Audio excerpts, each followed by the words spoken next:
আসসালামু আলাইকুম, আশা করি সবাই ভালো আছেন। তো আজকে বাড়িতে মেহমান আসছে, ঈদ উপলক্ষে সবাই বাড়িতে। তো যে কারণে আমরা দুপুরের খাবার আয়োজন হিসেবে খিচুড়ি করব। তো এখানে আইরিন কাটাকাটি করতেছে তরকারি। তো এতক্ষণ তো আইরিন অনেক কান্না করলো। তো তুমি এতক্ষণ কেন কান্না করলে একটু এই যে বলো। এই কারণে। এই কারণে, এই পেঁয়াজ কাটার কারণে? হুম। তো এমন ভাবে কান্না করতেছিল আপনাদের, মানে যেই দেখবে তাদের মনে হবে যে ওকে কেউ মারছে বা কিছু বলছে, বকা দিছে এরকম। তো পেঁয়াজ কাটতে গেলে ওর চোখ দিয়ে যে অঝরে পানি পড়ে, এটা প্রতিদিনই প্রায়। তো আজকে আসলে একটু বেশিই পড়তেছিল। তো এখন ও পেঁয়াজ কাটতেছে, তো ভাবলাম যে আপনাদের সাথে একটু শেয়ার করি। তো দেখি তোমার চোখের অবস্থা, কি অবস্থা। পানি শুকিয়ে গেছে, পানি আর নাই। তাই?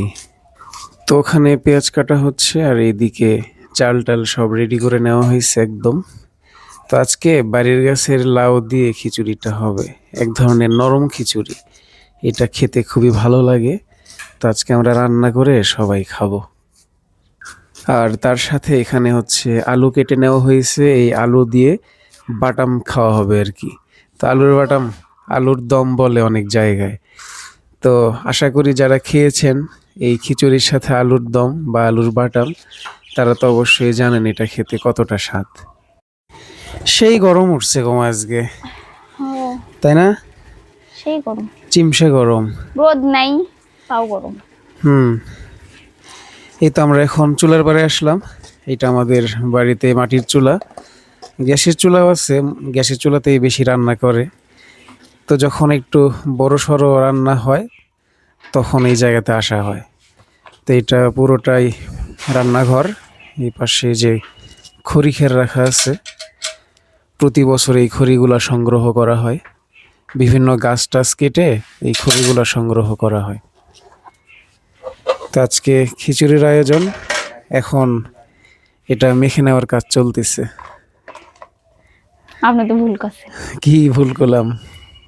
লাকড়ি, খড়ি নাই, লাকড়ি। ও, কিছু কিছু জায়গায় লাকড়ি কয়, কিছু জায়গায় খড়ি কয়, এক এক অঞ্চলের এক এক ভাষা। তো আমার বাবা বলতেছে যে খড়ি তো বলে না, লাকড়ি বলে। এই তো আকাম তো এটা করলে, চাউল সব ফেলে দিলে। এটা এসে ধরেন। ধরা লাগিচ্ছে? না, তেমন কিছুই হয়নি, ওই রকম হয়। এই যে কড়াই থেকে সাসপ্যানে চালটা মানে রাখতে গিয়ে পড়ে গেছে হালকা একটু। মরিচ তো দিবে, একটু ঝাল বেশি হলেই তো ভালো লাগে খিচুড়ি। কতগুলো মরিচ? দাও, ঝাল এজান মনে করো যে মুখ নড়ান না যায়, সিংকে করেই দাও। এই হলুদ কম হলো নাকি? পুরোটা মাখা আগে শেষ হোক। হলুদ তো টেরই পাওয়া যাচ্ছে না, কালার হচ্ছে না। পুরোটা আগে মিশ করি। আচ্ছা করো। লাউয়ের থেকেই পানি উঠছে, উঠছে খালি না হাত ধুয়ে দিলাম। আর পানি লাইয়ের দেখো। পানি দিয়েই হয়ে যায়, অল্প একটু পানি দিলেই হয়। এখন একটু টেস্ট করে দেখো, একটু জিভে দিয়ে দেখো। সেটা পানি দেওয়ার আগে কয়া লাগলো। পানি দেওয়ার আগে না, ওই পানি দেওয়ার পরে ওই টেস্টটাই ভালো টেস্ট। হুম। পানি দিয়ে তো মনে হচ্ছে লবণ আরো লাগবে। হুম, তাহলে লাগবে। অল্প একটু লবণ দিও। লাগবি না? মা, পানি দেওয়ার আগে সেটা দেখা লাগবে। পানি তো আর থাকবি না ওটা। আম্মু ছাড়া তো তোমার এই রান্ধন ঘরত কাম আসল। আম্মু যতদিন আছে আল্লাহ থসে, তাক ছাড়া সবই আছে। সেটাই, যার জন্য রান্দাবাড়ি হচ্ছে তারাই তো ঘুম, সবাই ঘুম। এই দেখো তো খিচুড়ির কি অবস্থা, সেই তো ঘ্রাণ বের হচ্ছে। ও রে, কালার হয়ে গেছে।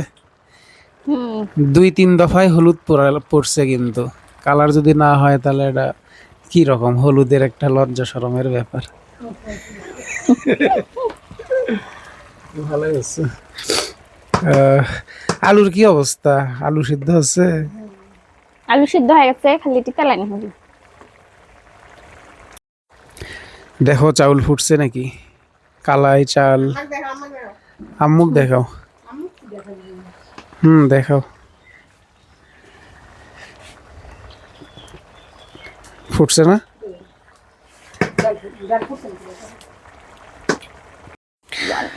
তো খিচুড়ি হয়ে গেছে আমাদের। এই নরম খিচুড়ি খেতে ভালোই লাগবে আশা করা যায়, কারণ খুব ভালোভাবেই ফুটছে, এটা দেখেই বোঝা যাচ্ছে। তো এখন এটা নেমে রাখা হবে।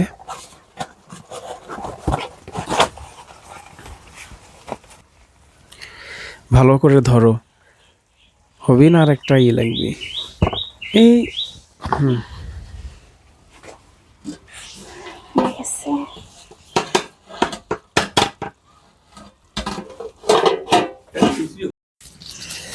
খিচুড়ি তো হয়ে গেল, এখন এই যে বাটামটা তেলানি করে গোসল করে আসে সবাই মিলে খাওয়া দাওয়া। তাই হুম।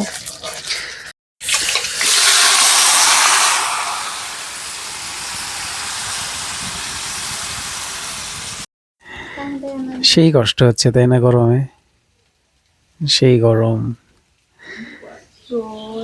রোদ, আগুন। আসলে গরমের মধ্যে আরো কিন্তু কষ্টটা বেড়ে যায় গ্রামে যারা এরকম মাটির চুলায় রান্না করে।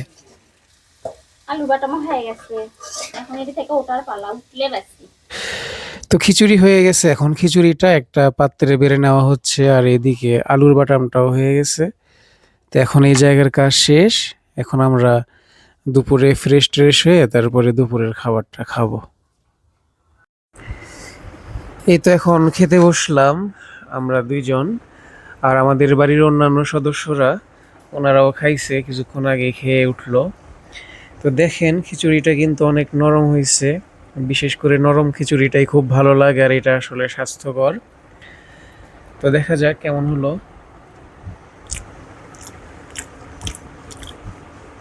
অনেক ভালো হয়েছে আইরিন, তুমি তো অনেক ভালো রান্না করছো। তো সবাই ভালো থাকবেন, সুস্থ থাকবেন, সুন্দর থাকবেন। দেখা হবে আবার পরবর্তী ভিডিওতে। আল্লাহ হাফেজ।